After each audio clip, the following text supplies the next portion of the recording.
स्वागत छ हजुरहरूलाई मेरो नयाँ भिडियोमा। साथीहरू आज पनि मैले फेरि नयाँ भिडियो लिएर आइसकेँ। म चाहिँ के देखाउँदैछु हजुरहरूलाई होइन, यहाँ हेर्नुहोस् न, यो टोमेटोको बोट होइन। अनि यहाँ फलिरहेको छ टोमेटो। यति धेरै फलेको थियो कि हेर्नु न, कुहिएर पुरै झरेको छ कि कुहिएर हो, यहीभरि भएको छ है। यस्तो भएर कुहिने रहेछ कि हो।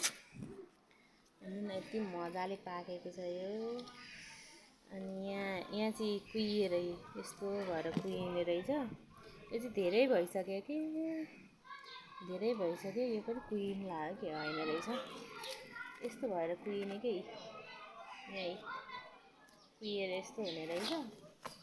अनि यति धेरै फलेको थियो कि बोटै मर्न लागिसक्यो। हेर्नु त, बोटै मर्न लागिसक्यो कि यो।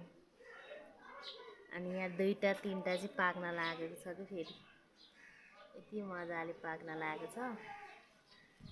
अनि यस्तो भएर कुहिएर झरेको क्या, बेसकन सबै कुहिएर यति बिना झरेको।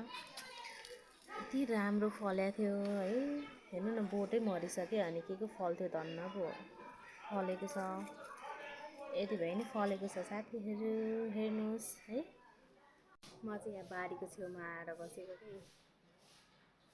अनि मलाई चाहिँ यो बोट एकदमै मन परेको थियो। अनि सानो सानो पनि ल्याएर रोपेको छु कि मैले, तर राम्रै भएको। एउटा यत्रो छ, अर्को चाहिँ यहाँ कत्रोबाट छ, ठुलो ठुलो भइसक्यो थियो। यो पानी परेर मर्दो रहेछ कि, त्यही भएर है। हेर्नु न, कत्रो ठुलो भइसक्यो थियो।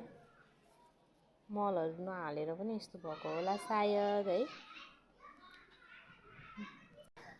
बाई बाई साथीहरू, यति मात्रै भन्न आएको हो। मेरो टोमेटोको बोट देखाउन आएको कि म चाहिँ।